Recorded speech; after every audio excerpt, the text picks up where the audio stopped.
Hello again and welcome back to the Natural Balance Hoof Care Corner. If you remember last week we talked about medial lateral balance issues and how important it was to use the sole as a guide to determine those factors of medial lateral balance. We're going to move forward this week into the sole callus, and that's a part of the sole that's forward of the widest part of the foot, and it's the part that protects the distal border of P3, which is this surface right here.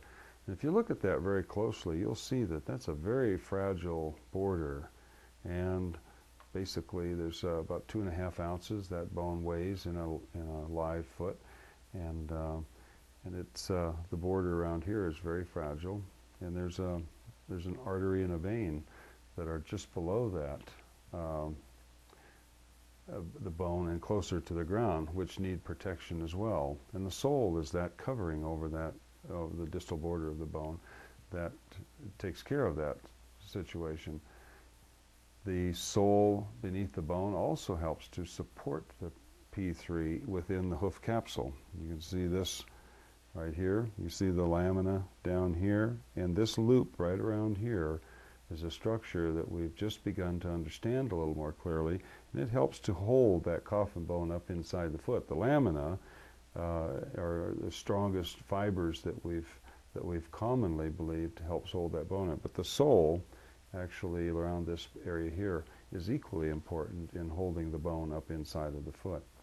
And in a naturally worn foot, one that maintains itself in a proper way, we found through the studies that have been done that the sole at the toe is equal to the height of the wall. So the sole and wall share the load of support, and that seems to be the best information that we can get to helping us to understand what this sole callus is about.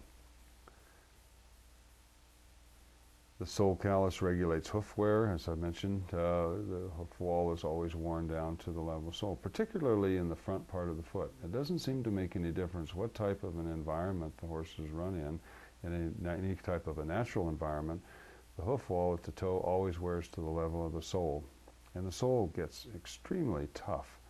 I know the horses that I've researched in the Pryor Mountain area and have actually reported in this in medical journals.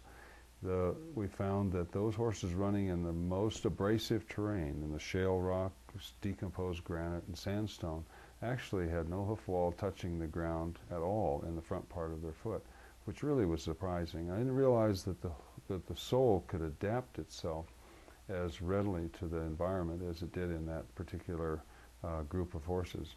Those horses in a softer environment, it was slightly different, but it was all basically ground contact at the toe was equally shared by the sole and the wall.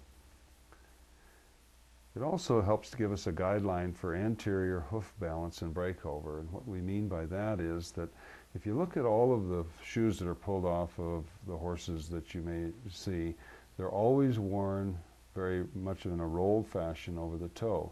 And the longer they wear the shoe, the more the toe wears, particularly those feet that have an extremely long appearing toe.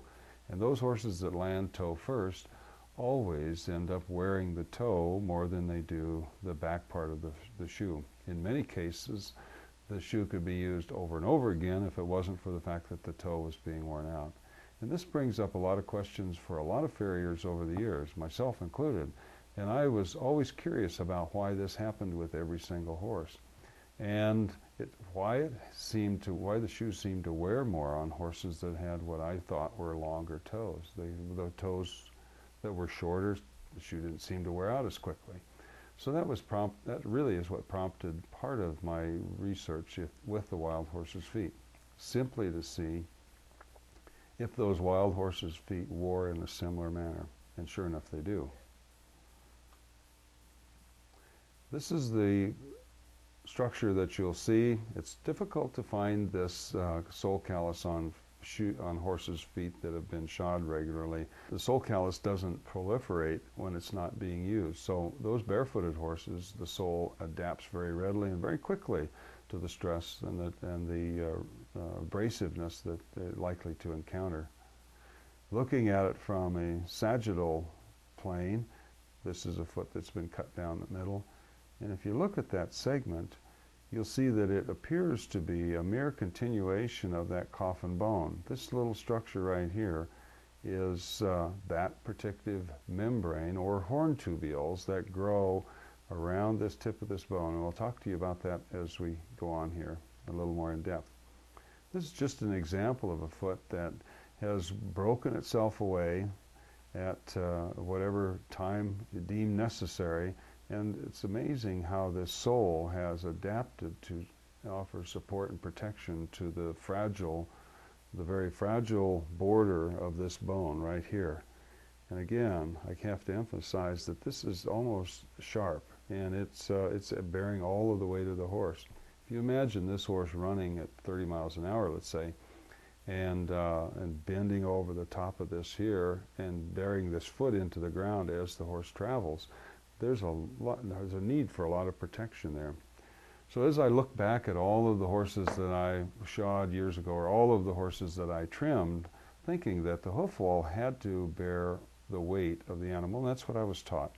In cases like this one that you see here, that wall is virtually broken away. This particular horse wasn't unsound, got along just fine until I thought that I need to have that wall bearing the weight. So I would trim that sole away in an effort to do what I was taught.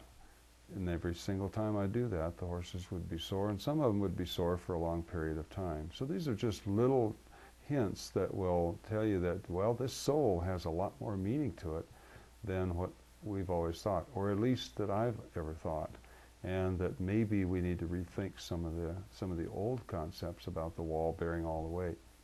Mother Nature seems to adapt very well to a lot of different things. Horses can have tall heels, they can have low heels, they can have virtually everything as long as the foot is barefooted and in a forgiving environment. The minute you trim the foot, fasten a shoe to it, and control that environment specifically, you have to have everything just exactly right, or things start to develop a failure factor. That's all the time we have for this week. I do want to let you know that in case you've missed any of the previous segments of this show, we've had an overwhelming amount of people asking for the previous shows put into a continuous volume. So we're going to do that. We're going to make each of these continuous shows, we're going to put them all in order and make them available for you to view. So in case you got in late into the segments, well, we'll have those available for you. And we really appreciate the response so far, and thank each and every one of you for viewing this. And I hope that it'll give your horses and your farriers and the hoof care practitioners some insight into dealing with some of these complex problems and catching them before they get complex. Thank you again. We would like to extend a special thanks to Dennis Reese for his interest and dedication in getting some good first-hand information about natural balance to the horse-loving public.